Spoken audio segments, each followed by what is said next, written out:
సరే ఏంటి సార్ మీది దగ్గర నుంచి ఒక బ్లాక్ బాస్టర్ వచ్చింది, క్లాసిక్ వచ్చింది, దాన్ని రిలీజ్ చేస్తున్నారు. ఇప్పుడే నాకు తెలిసి బాలకృష్ణ గారికి ఇంటి దగ్గర నుంచి వచ్చినట్టున్నారు. ఆయన రెస్పాన్స్ ఏంటి అసలు? ముందు ఈ సినిమా రిలీజ్ అవుతుందంటే ఆయనతో గడిపిన క్షణాలు ఏంటి, ఆయన రెస్పాన్స్ ఓ చాలా ఎక్సైట్ అయ్యారు ఆయన. అసలు నేను కూడా ఈ కాపీ నాకు ఒక 7-8 నెలల క్రితం పాజిటివ్ అంటే ప్రింట్ దొరికిందండి. ఓకే. నెగిటివ్స్ పోయినాయి, చాలా గొప్ప గొప్ప సినిమాలకి నెగిటివ్లు అన్నీ పోయినాయి. దానివల్ల మేము అప్పట్లో అది జాగ్రత్తగా పడాలని ఒక ఇది లేకపోవడంతో, అవగాహన లేకపోవటం, ల్యాబుల్లో కూడా ఎప్పటికప్పుడు అవి వాళ్ళు మెయింటైన్ చేయలేకపోవటం వాటెవర్. తర్వాత పాజిటివ్ అనేది సినిమాలు ఆడంగా ఎక్కడక్కడ దొరుకుతాయి కదా ప్రింట్లు, పాజిటివ్ అంటే ఆ ప్రింట్లు దొరక్క నేను 4-5 సంవత్సరాలుగా ఈ రిలీజ్ అనే కల్చర్ స్టార్ట్ అయిన తర్వాత చాలా ప్రయత్నించాను, దొరకలేదు. సైలెంట్గా బాధపడ్డారు, రే మంచి సినిమా ఇది దొరకలేదేంటి అని బాధపడ్డ రోజులు ఉన్నాయి. ఒక సడన్గా ఒక 8 నెలల క్రితం విజయవాడ నుంచి ఒక వెంకటేశ్వరరావు గారు శాంతి పిక్చర్స్, కృష్ణప్రసాద్ గారు మీరు ఏదో ప్రింట్ గురించి ఎదుగుతున్నారు కదా, నా దగ్గర ఒక మంచి ప్రింట్ ఉందండి అన్నాడు. అది నాకు నిజంగానే అబ్బా అద్భుతం రా అనుకున్నాను. వెంటనే వారు నేను వస్తున్నానండి అంటే, లేదు సార్ ప్రింట్ పంపించగలరా అని చెప్పంటే, నేను పంపిస్తానండి అని అన్నారు. అది ప్రింట్ బస్సులో వేసి పంపించారు. వెంటనే అది చూసి ప్రసాద్ ల్యాబ్కి వెళ్ళి ఈ ప్రింట్ ముందు చెక్ చేయండి అంటే, సరే మేంగా అక్కడికి మెడ్రాస్కి వెళ్ళిపోతుందని అని పంపించేశారు. అప్పటిదాకా కొంచెం నాకు టెన్షన్ ఈ సినిమా పర్టికులర్గా. ఓకే. సో ప్రింట్ బాగుందండి, దీన్ని చేయొచ్చు అన్నారు. అంటే ఒక పాజిటివ్లో స్క్రాచెస్ ఉంటాయి, ఈ రకరకాలైన ముటిలేషన్ ఉంటుంది, వాయిస్ ఉండదు, ఇలాంటివి కూడా చాలా ఉంటాయి. దానివల్ల నేను భయపడ్డమాట వాస్తవం. భగవంతుడి వల్ల అది అటువంటివి ఏమి జరగకపోవటం వల్ల వాళ్ళు అది డిజిటలైజేషన్ ఇవాళ ఫార్మాట్కి డిజిటల్ ఫార్మాట్కి మార్చడం, అలాగే 5 పాయింట్ సౌండ్ సైడ్ కూడా దాన్ని ఉన్న సౌండ్లోనే మిక్స్డ్ ట్రాక్ని మళ్ళీ వాళ్ళు సెపరేట్ చేసుకుని దాన్నే అప్గ్రేడ్ చేయటం, ఈ 2 కార్యక్రమాలు జరిగినాయి.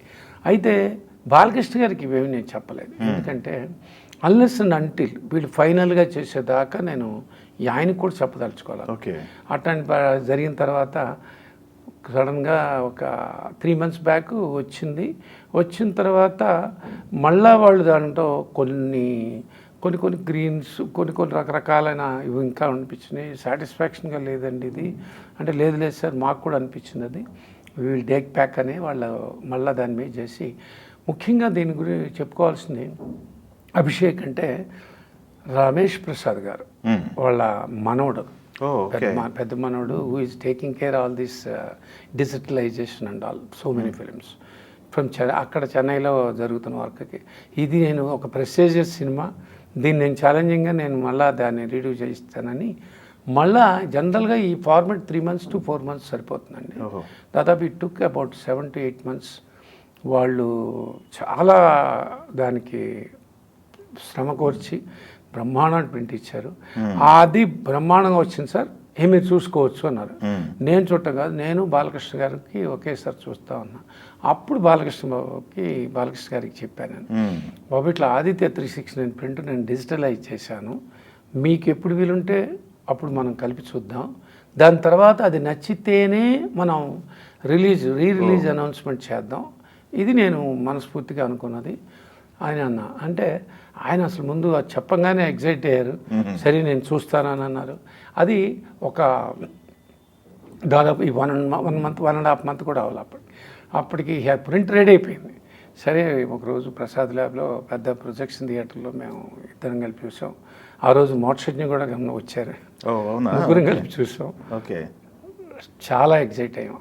నేను కూడా యాజ్ ఎ ప్రొడ్యూసర్గా క్వాలిటీ పరంగా కానీ, అట్లాగే బాలకృష్ణ గారు కూడా ఈ so happy, yes go ahead అన్నారు. మోక్ష అయితే అసలు ఇటువంటి సినిమానా సరే ఎంత బాగున్నాడు డాడీ ఎంత బాగున్నాడు యూత్లో కూడా.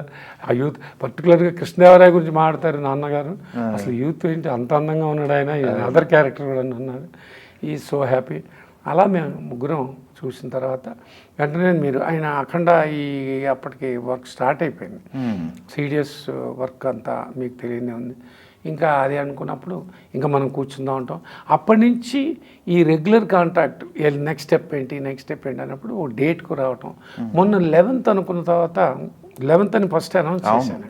అన్నీ ఓకే అనుకున్న తర్వాత ఏమైందంటే థియేటర్స్ మాకు సఫిషియెంట్గా దొరకవు, ఎందుకంటే 10th ఏమో ఒక సినిమా ఉంది, 11th 2-3 సినిమాలు ఉన్నాయి, దాదాపు 4 నుంచి 5 సినిమాలు పడుతున్నాయి. ఎప్పుడు కాంపిటేటివ్గా ఉంటుంది ఇప్పుడు అని చెప్పి మళ్ళీ మేము ఇలా కాదు అనుకుంటూ చిన్న తర్జన అయిన తర్వాత ఈ సినిమా అందరికీ రీచ్ అప్పటి ఉండాలి. ఓకే, ఒక మంచి సినిమా అందరూ చూడగలగాలి, థియేటర్స్ ఇష్యూ రాకూడదు, ప్రతి వారం ఏదో ఒకటి పడుతున్నాయి అవును అని నేను 4th అంటాం, వారు ఓకే అంటాం. మొన్న 3 రోజుల క్రితం అది నేను మళ్ళీ 4th ప్రీపోన్ చేయటం జరిగింది. ఇది ఈ సో ఎక్సైటెడ్. ఇప్పుడు వెంటనే మాకు ఒక చిన్న ఈవెంట్ లాగా ఏదైనా చేద్దామా అని అంటాం, డిస్కషన్స్ జరిగినాయి. That also will come to know tomorrow or day after.